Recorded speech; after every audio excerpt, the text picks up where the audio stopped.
Halo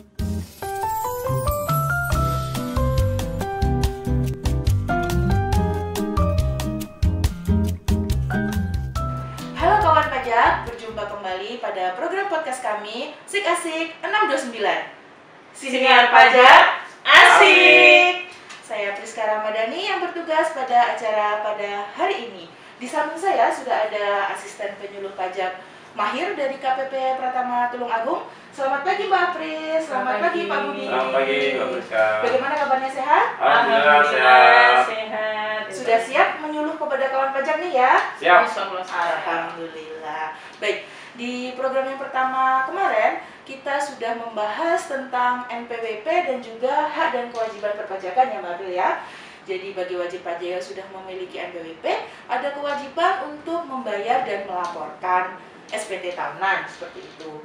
Nah, pada program kali ini kita akan membahas tentang pembayaran pajak dan juga pembuatan kode billing.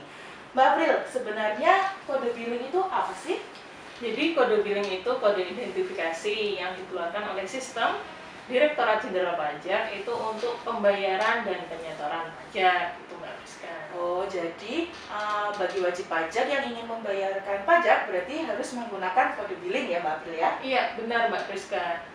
Jadi dulu itu pembayaran pajak itu pakai SSP atau surat setoran pajak. Nah, mulai ada Per nomor 5 tahun 2017 tentang pembayaran sistem elektronik, penggunaan SSP itu diubah menjadi kode billing. Jadi yang mau membayar pajak harus bikin kode billing terlebih dahulu. Seperti itu. Lalu bagaimana sih caranya wajib pajak ini membuat kode billing? Saya ke Pak Budi. Oke ya, kawan pajak Mbak Priska ya.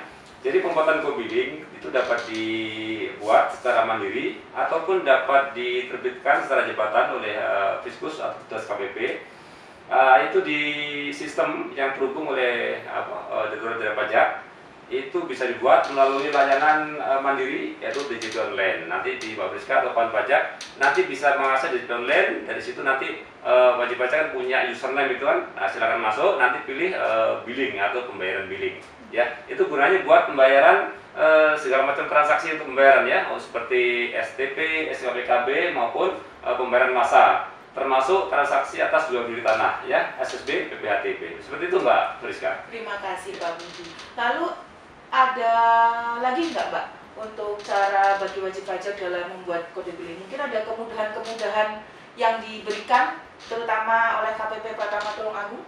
Iya Mbak Priska, jadi selain yang sudah disebutkan oleh Pak Budi tadi, kawan pajak bisa juga bikin kode billingnya itu lewat layanan WA ke KPP Pratama Tulungagung, bisa ke nomor 0811 3629 629. Jadi kawan pajak tinggal chat aja, minta ada format chatnya.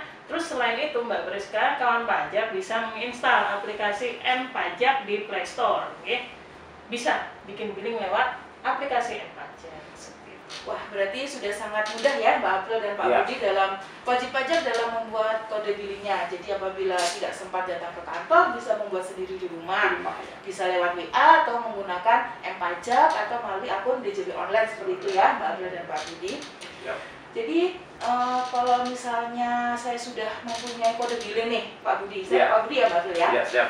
Jadi apabila saya sudah mempunyai kode billing, kemudian saya lupa, tidak langsung saya bayarkan, itu bagaimana nasib kode billing saya? Oh ya, kawan pajak ya, Mbak Priska. Jadi kalau seandainya kawan pajak itu buat kode billing, nah kan daluarsa itu.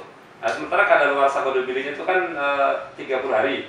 Nah, jadi setelah daluarsa, kawan pajak jangan lagi gunakan kode billing itu. Jadi kawan pajak bisa membuat kode billing yang baru. Karena seandainya kawan pajak membayar dengan kode billing yang lama, itu sudah nggak bisa, ada daluarsa. Nah, dan itu nggak berpengaruh kepada pembayaran ya. Jadi tetap itu jangan hangus, daluarsa, dan buatlah kode billing yang baru dengan jenis pajak atau kode pajak yang sama. Jadi masalahnya kadang-kadang kan wajib pajak lupa nih kan.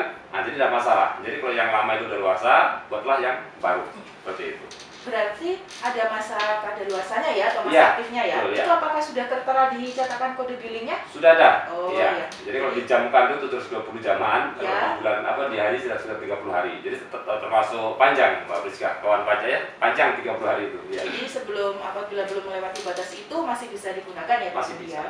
Lalu apabila saya ingin membayar pajak lagi, apakah saya bisa menggunakan kode billing yang sebelumnya? Tidak bisa.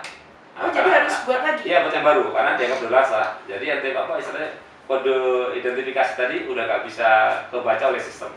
Oh, baik, Ya. berarti apabila kode billing itu sudah digunakan, berarti tidak bisa digunakan lagi untuk pembayaran yang berikutnya seperti ya. tidak bisa, Jadi ya. satu kode billing digunakan Satu untuk kali satu transaksi. kali transaksi. Iya. Baik. Wah, berarti sudah banyak cara dan kemudahan nih yang kita Iya, berikan betul, ya, Pak yang Priska, ya. DJB berikan untuk wajib pajak dalam menunjang untuk memenuhi kewajiban perpajakannya. ya. Lalu untuk pembayarannya nih, bagaimana cara pembayaran bagi wajib pajak Pak Ci? Iya. Cara pembayarannya bisa melalui bank persepsi. Setelah wajib pajak atau kawan pajak itu membuat kode billing, silakan lakukan pembayaran di bank persepsi, itu baik yang bank dalam negeri atau bank pemerintah atau bank swasta. Bisa juga di kantor pos atau melalui saluran mandiri dalam artian m-banking ya. Mungkin dia kawan pajak punya HP, punya channel atau istilahnya transaksi online ya, itu bisa. Atau kawan pajak juga bisa, seandainya ada kesulitan di luar itu, silakan datang ke KPP Pratama Tulungagung. Nanti di situ ada fasilitas ya, seperti mesin-mesin ATM ini ya. Nah itu silakan nanti kalau seandainya kawan pajak atau itu nggak bisa mengoperasikan, kita siap membantu untuk mesin yang IDC itu ya, ATM ini.